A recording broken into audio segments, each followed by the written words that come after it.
Good morning, class. Welcome in science class. So in this class, I am going to discuss volcanoes, earthquakes and tidal waves. Okay.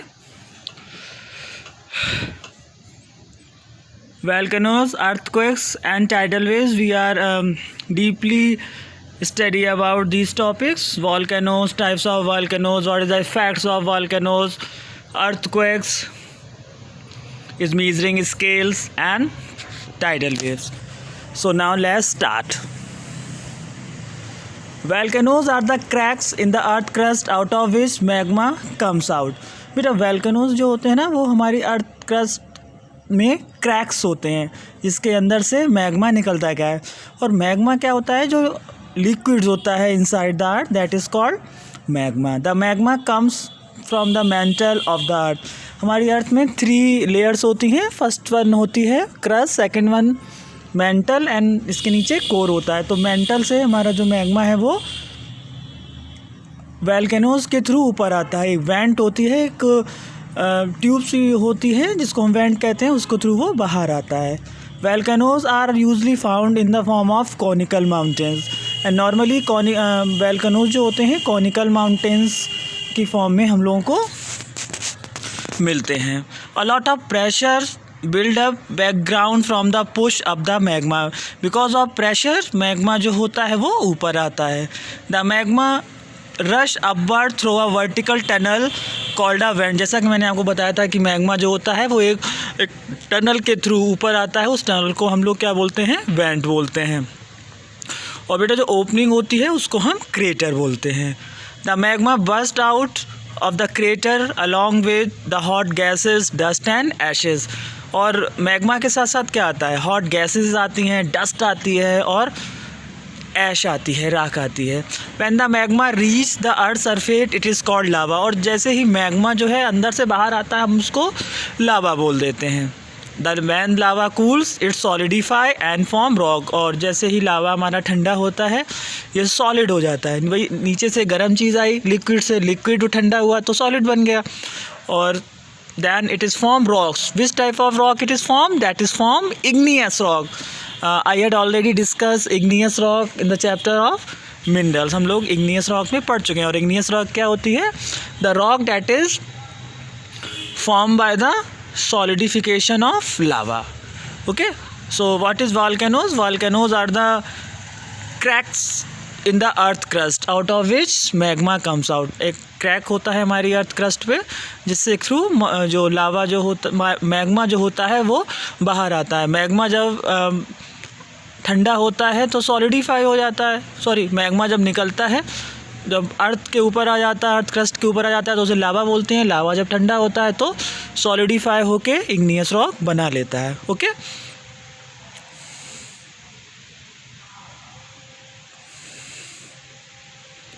next topic is types of volcanoes. According to the frequency of eruptions, volcanoes are of 3 types: active volcanoes, dormant volcanoes and extinct volcanoes. ठीक है. According to the frequency of eruptions मतलब ये कब erupt हो सकता है. ठीक है, फ्रीक्वेंसी के अकॉर्डिंग हमको इसको 3 पार्ट्स में डिवाइड किया गया है. तो first of all I am going to discuss what is active volcanoes. Active volcanoes are the volcanoes that may erupt at any time और have to erupt in the recent past. बेटा active volcanoes क्या होते हैं? Active volcanoes वो volcanoes होते हैं जो किसी भी टाइम इरप्ट हो सकते हैं. ठीक है, और अभी फ़िलहाल में ही इरप्ट हुए हों.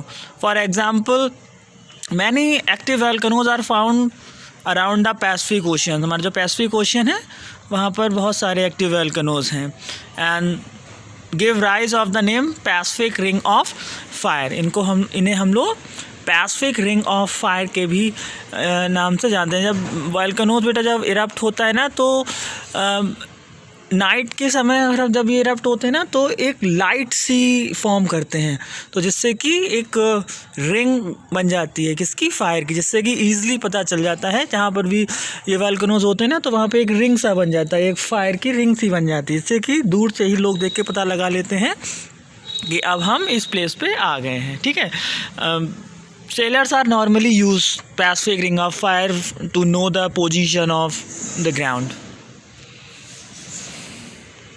Okay. Now, Mount Vesuvius, Mount Fuji, Mount Erebus are well known active volcanoes. ठीक है, ये इस तरीके के वॉल्केनोज हैं, वो किसी भी टाइम पे इरप्ट हो सकते हैं. Now dormant volcanoes are those that do not have for several years but could erupt in future. मतलब ये अभी बहुत सालों से इरप्ट नहीं हुए हैं, लेकिन ये हो सकते हैं. ओके, इरप्शन इनमें हो सकता है, मतलब ये एक्सटेंट नहीं है.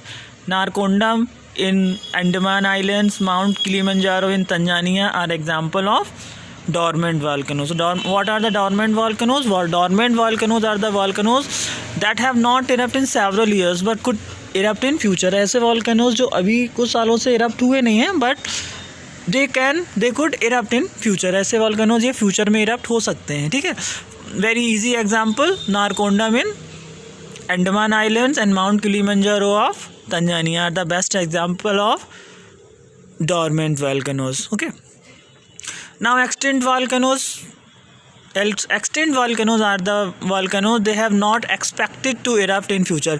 ऐसे volcanoes, हालांकि ये volcanoes तो थे but they are not expected to erupt in future. ये volcanoes ऐसी कोई संभावना नहीं है कि ये आगे erupt हों. Okay, some island have been form by the eruptions of under sea volcanoes. और सी के अंदर जो वॉल्केनोज आते हैं उनसे बहुत सारे आइलैंड्स बन चुके हैं. आइलैंड्स क्या होता है? The area that is surrounded by the water body, the land mass that is surrounded by the water body is called island. The Emperor sea mount chain is the Pacific Ocean and the Zuidwal volcano in the Netherland are the example of extinct volcanoes. Okay, once again I am going to describe what is extinct volcanoes. These volcanoes are not expected to erupt in future. कोई संभावना नहीं है कि ये आगे erupt होंगे. Okay, the Emperor Sea mountain chain of Pacific Ocean and Judwal volcano in the Netherlands are the example of extinct volcanoes. Okay, now the next topic is earthquake. An earthquake is also a quake or tremor is a sudden movement of a part of earth surface. earthquake क्या है? These are the sudden movement. अचानक से ही एक movement होती है हमारी अर्थ की surface पे, उसको हम earthquake बोलते हैं. It is caused by shock waves that travel through the solid rocks from under to the surface. और ये होती क्यों है? Just because of shock waves. shock waves होती हैं जो कि अंडर द ग्राउंड से सरफेस की ओर मूवमेंट करती हैं. इस वजह से हमारा अर्थक्वेक जो होता है ये फॉर्म होता है. The point under the ground where earthquake begin is called focus. एक ऐसा पॉइंट ग्राउंड के अंदर जहाँ से अर्थक्वेक शुरू होता है उसे हम फोकस कहते हैं. The corresponding points of the surface of the earth is called epicentre. The very important question, what is focus and epicentre? Focus is the underground points and what is epicenter? Epicenter is the point of the earth's surface.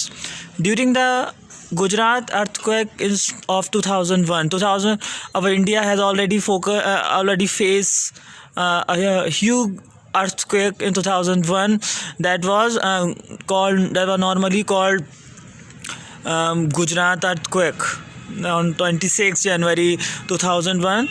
So more than 50,000 people suffered from the earthquake. Bhuj was the epicenter. Bhuj जो था वो epicenter था.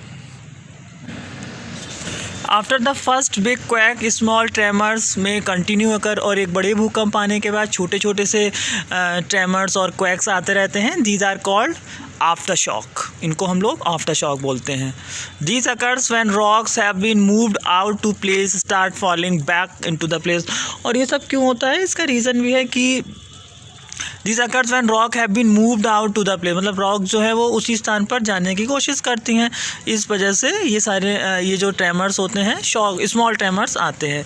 इन Nepal earthquake of 2015 after shock were felt in for more of the days. तो काफ़ी ज़्यादा 2-4 दिनों तक after shock जो थे वो फील किए गए. measuring of earthquake, the strength of the earthquake is determined using an instrument called a seismograph. ठीक है, हमारी जो earthquake की जो strength होती है इसको हम लोग measure करते हैं, एक instrument होता है that is called seismograph. It is measured or record the intensity, direction and duration of earthquake. ये क्या करता है, ये intensity, the record of intensity उसकी रिकॉर्ड करता है, डायरेक्शंस रिकॉर्ड करता है और ड्यूरेशन मतलब कितना तेज़ है या धीमे है, डायरेक्शन क्या है उसका और ड्यूरेशन कितने टाइम तक रहा. ठीक है, the intensity of the earth can be determined from the recording. ठीक है, इसको ये सारी चीज़ें ये रिकॉर्ड करके रख लेता है. Made by a seismograph using a scale known as Richter scale. Seismograph जो होता है उसमें एक स्केल होती है that is known as Richter scale. Scientist Richter made this scale. Unlimited levels can be measured on the Richter scale. और Richter scale में unlimited levels होते हैं. द लोएस्ट लेवल और 1 indicates a quake that is not felt. अगर इसका जो lowest value आया है तो वो इंडिकेट करता है कि ये लोएस्ट वैल्यू 1 आया है तो ये समझ लेते हैं कि अर्थक्वेक जो है वो बहुत ज़्यादा ख़तरनाक नहीं है. एंड द वैल्यू ऑफ 8 और higher indicate a massive earthquake. और अगर इसकी जो वैल्यू है 8 आई है या ज़्यादा आई है तो हम लोग समझ लेते हैं कि ये अर्थक्वेक जो है वो काफ़ी ज़्यादा मैसिव है, बड़ा है. Okay, now the question is what is the effects of earthquake. earthquake के क्या effects होते हैं. then earthquake especially a strong one always cause destruction of properties. काफ़ी ज़्यादा एक strong earthquake काफ़ी ज़्यादा प्रॉपर्टीज़ को नुकसान पहुंचाने वाला होता है. बिल्डिंग में डेवलप क्रैक और इवन फॉल डाउन्स. जो बिल्डिंग्स होती हैं उनमें क्रैक्स आ जाते हैं और या तो वो गिर जाती हैं. Road and bridges gas damage. Road और ब्रिजेस जो हैं वो डैमेज हो जाते हैं. Trees gate uprooted. ट्रीज़ जो होते हैं वो अपरूटेड हो जाते हैं, उखड़ जाते हैं. Many peoples lose their lives to by getting trapped under the heavy slab that have fallen. और बहुत सारे लोग अपनी जान को भी खो देते हैं क्योंकि मतलब कोई भी चीज़ जब ऊपर से मतलब भारी चीज़ ऊपर से नीचे गिरेगी ना तो दब के वो लोग जो होते हैं अपनी लाइफ को लॉस कर देते हैं. Earthquake can also be cause occur under the sea. हमारी अंडर सी में भी अर्थक्वेक आते हैं. The under sea earthquake can cause other disaster such as tsunami. और अंडर सी अर्थक्वेक जो होते हैं वो सुनामी का कारण होते हैं. और अंडर सी अर्थक्वेक को हम लोग सुनामी भी कह सकते हैं. ठीक है, tsunami is the one of the massive natural disasters that a country has also felt it. It can cause landslide और fire. और ये landslides और fires भी cause कर सकते हैं. landslide means land का slide हो जाना और fire you know very well fire means आग का लगना. Okay class, if you have any doubt regarding any points of this chapter you may ask me freely. Have a nice day to all. Thank you.